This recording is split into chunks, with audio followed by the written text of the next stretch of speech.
Yang saya hormati para habaib yang hadir di sini, saya tidak bisa menyebutkan satu persatu, tapi Allah Subhanahu wa taala insya Allah mengumpulkan semua kita yang hadir di sini bersama nanti di akhirat bersama Habibana Mundir bin Fuad Al-Musawa, bersama Sayyidina Muhammad sallallahu alaihi wasallam, karena kecintaan kita, penghormatan kita, pemuliaan kita kepada pendiri majelis ini, yaitu Habibana Mundir bin Fuad Al-Musawa. Yang saya muliakan khadim al-majlis Rasulullah sallallahu alaihi wasallam Bondowoso Al-Habib Ali bin Muhammad Amin Al-Hadar, matta'anallah tula hayatih wa nafa'anallah bi'ilmih wa amalih. Mudah-mudahan Allah panjangkan usia beliau dalam taat kepada Allah, taat kepada Sayyidina Muhammad, dan juga bisa membesarkan majelis Rasulullah Bondowoso ini insyaallah dengan izin Allah, dengan keikhlasan beliau insyaallah mudah-mudahan akan menjadi besar. Amin ya Allah ya Rabbal Alamin. Yang saya hormati juga Al-Habib Idrus bin Muhammad Al-Idrus, mata'anallah tula hayatih wa nafa'anallah bi'ilmih wa amalih, yang merupakan khadim majelis Rasulullah sallallahu alaihi wasallam Jawa Timur, yang juga insya Allah sudah membesarkan majelis ini di Jawa Timur, dan insya Allah Allah angkat derajat beliau di dunia dan di akhirat. Amin ya Allah ya Rabbal Alamin. Para ulama, para habaib, anak-anakku sekalian,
habis ini majelis.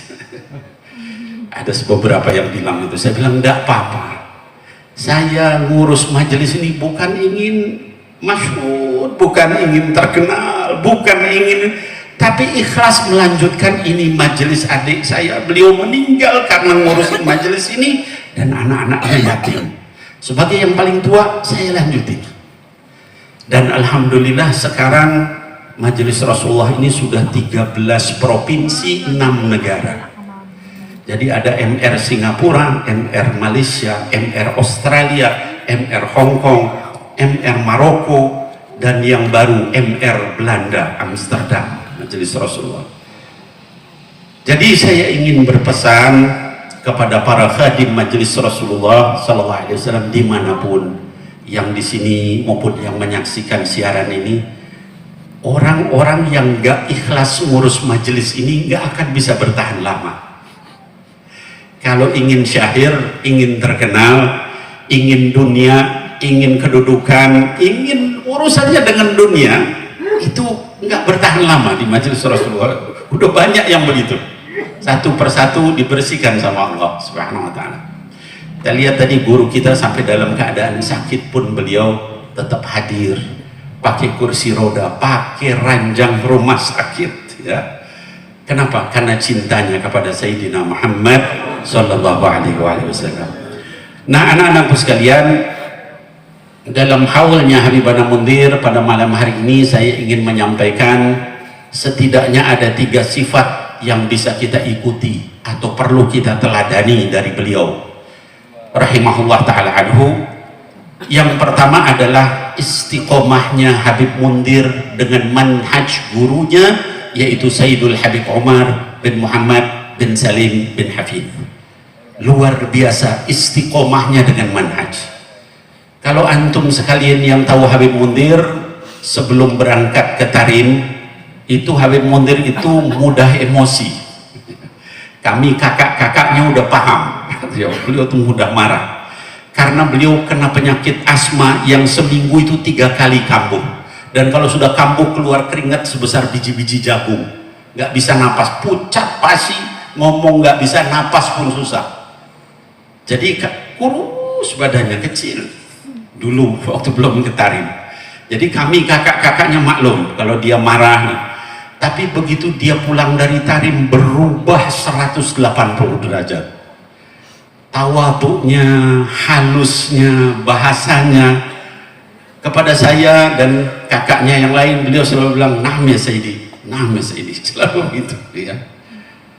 Sampai ketika beliau akan meninggal, sehari sebelum wafat, waktu itu masih ada satu tugas beliau, yaitu kehadiran guru mulia Sayyidul Habib Umar bin Muhammad bin Salim bin Hafid. Beberapa bulan kemudian, yang waktu itu saya diminta ngurus pendanaan, jadi saya nyari dana. Sehari sebelum dia wafat, dia nelfon saya, "Bib, nanti antum ya." "Ya khair Bib, stamin." Maksud saya cari dana, nanti saya cari. Kira-kira mungkin 10 menit, 15 menit, nelpon lagi, "Bib, nanti antum ya." "Ya Allah Bib, antum nggak percaya sama anak." "Bismillah, pokoknya antum absyir, jangan mikirin itu, nanti anda cari." Sampai sehari itu mungkin ada 20 kali nelpon. Akhirnya lama-lama anda bilang, "Ini Habib Mundir ini lagi maju tuh." Ya sudahlah, nggak nanggap. Tahunya besoknya dengar kabar beliau wafat, ya. Saat itu saya nangis. Kemudian saya bilang, "Bib, telepon saya angkat." "Afwan, saya nggak ngangkat waktu itu. Saya nggak tahu bahwa itu telepon terakhir beliau. Dan kata-kata nanti antum ya, nanti antum ya, itu maksudnya dia nitip. Majelis ini udah sekian ratus ribu waktu itu, sekian puluh ribu jamaah, nggak ada yang melanjutkan." 2013 saya waktu itu nangis terus. Saya ingat itu, saya lihat di handphone itu berkali-kali miss call. Ya maksudnya mau ditipin, maksudnya saking takut kalau nggak ada yang ngurus majelis. Kasihan anak-anak, dia tidak ngurusin anaknya, istrinya, keluarganya, tapi yang dia pikirin umat, majelis, jamaah ketika akan meninggal pun yang diwasiatkan itu nanti antum ya. Dan alhamdulillah anak-anakku sekalian, sekarang sudah segitu banyaknya dan kerjaan saya berkeliling. Kemarin Ba'da Id nengok Majelis Rasulullah Jawa Tengah, di Tegal, Brebes, Pemalang, sekarang Jawa Timur, Bondowoso, besok di Situbondo, habis itu pulang lagi ke Jakarta, nanti nengok lagi, terus keliling ya. Nanti juga ke luar negeri, ke Majelis Rasulullah luar negeri, maka saya disebut sama para khadim yang lain Abul Jami, ya, abah dari semua ya, karena ngurusin terus. Jadi doakan mudah-mudahan saya bisa terus merawat majelis ini dengan istiqomah. Jangan sampai dikasih cobaan di dalam agama, dan mudah-mudahan majelis ini dibesarkan, dipanjangkan, diberkahi dan terus berkembang sampai insya Allah mencapai seluruh dunia insya Allah. Karena ini sekarang udah ada permintaan pembukaan MR Inggris ya, MR Kanada.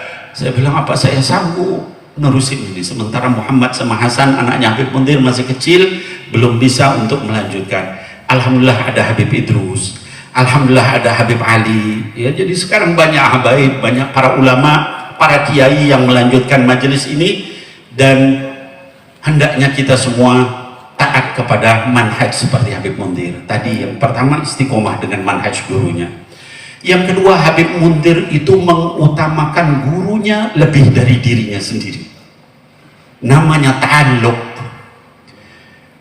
Anak-anakku sekalian, banyak murid-murid yang kalau sama guru itu dia memanfaatkan gurunya. Kalau dia lagi ada pusing, dia ingat sama gurunya. Beb, Ustadz, Kiai, ya, Gus, tolong nih saya lagi. Kalau lagi senang, dia nggak ingat sama gurunya. Jalan sama temennya, lagi pusing, galau, dia balik lagi sama gurunya. Kalau Habib Mundir itu kebalikannya. Kalau dia lagi senang, dia ingat gurunya, dia telepon Sayyidul Habib Umar.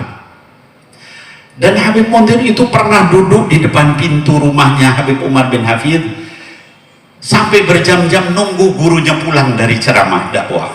Duduk, nggak bergerak.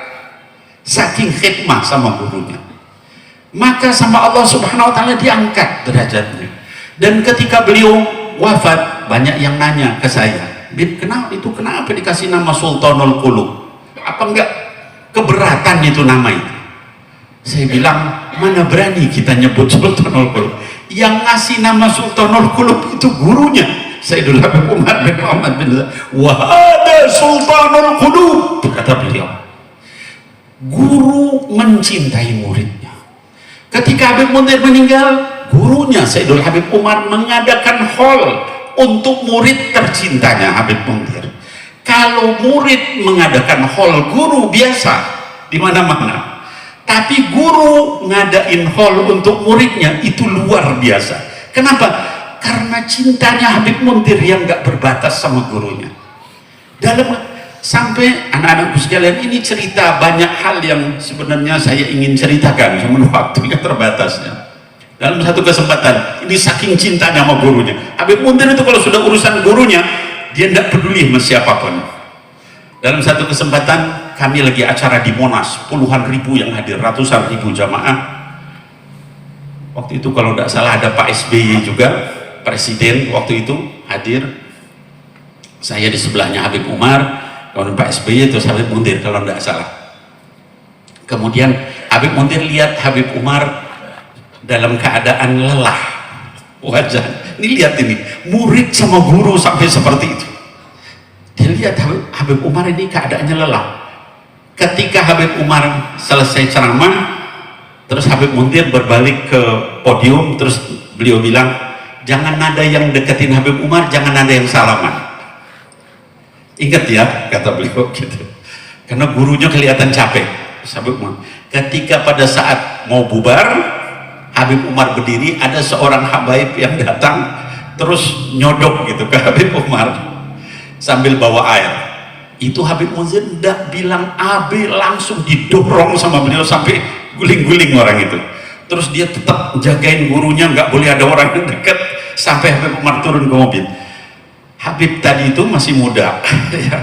Terus dia marah-marah, anak ini cuman umi anak mau minta doa untuk umi anak. Terus anak saya deketin, Habib Muntir kan udah sama gurunya, saya deketin, Bib, walafu, saya bilang, yang punya umi itu bukan hanya antum, anak juga punya umi.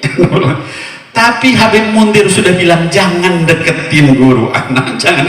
Anak tidak berani, padahal anak kakaknya. Pas kita biarin. Nah kalau anak aja yang kakaknya menghormati kata-kata Habib Muntir, padahal anak punya umi dan uminya Habib Muntir, kan? Apalagi antum, baru dia afwan Bib, anak khilaf. Itu adab yang luar biasa. Nah sementara banyak murid-muridnya tidak seperti itu, ya. Ada guru dimanfaatin, Habib Umar sampai berdesak-desak, apa disenang aja, yang penting dirinya naik. Kalau murid yang baik itu justru guru adalah nomor satu. Nah ketika Habib Muntir istiqomah dengan manhaj, ta'alluq sama guru, maka Allah pun mengangkat beliau setinggi-tingginya. Allah bukakan pintu puluhan ribu, ratusan ribu, bahkan jutaan orang yang kemudian akhirnya ikut dalam majelis beliau, nangis sama-sama beliau, ikut ngaji sama beliau sampai wafatnya beliau. Nah hadirin wal hadirat, itu beberapa hal yang berkaitan dengan kepribadian Habib Muntir sampai beliau wafat. Sampai kata guru beliau Habib Umar bin Salim bin Hafid bin Muhammad bin Salim bin Hafid, kata Habib Umar, Habib Muntir ini orangnya usianya pendek tapi amalnya panjang sekali, mengalahkan orang yang umur 50, 60, 70 tahun padahal umurnya nggak sampai 40. Kenapa? Karena tadi istiqomah dengan manhaj, cinta sama guru, dan totalitas dalam dakwah. Nah anak-anakku semua, hadirin wal hadirat, kaum muslimin muslimat, para ulama, para zuhama, para habaib, Al-Faqir, mohon maaf lahir batin. Alhamdulillah bisa berkunjung juga ke Bondowoso, ini kunjungan yang pertama. Kalau Al-Faqir ada kata-kata yang salah, ada kurang adab, kurang akhlak, mohon maaf, mohon ridho sama antum semua, mohon dihalalkan. Kalau yang mau salaman nggak bisa salaman dan sebagainya, mohon maaf. Insya Allah niat antum semua kabul, dan maafkan saya yang kurang adab sama antum semua, terutama para syiban, para habaib, senior, sepuh. Mudah-mudahan Allah Subhanahu wa taala merahmati kita, mengangkat derajat kita, mengampuni dosa kita, amin, memberikan seluruh yang kita inginkan zahiran wa batinan fid dunya wal akhirah insyaallah. Demikian yang bisa saya sampaikan. Nanti kita dengarkan tausiah lebih lanjut dari Al Habib Idrus bin Muhammad Al Idrus dan juga para ulama yang lain.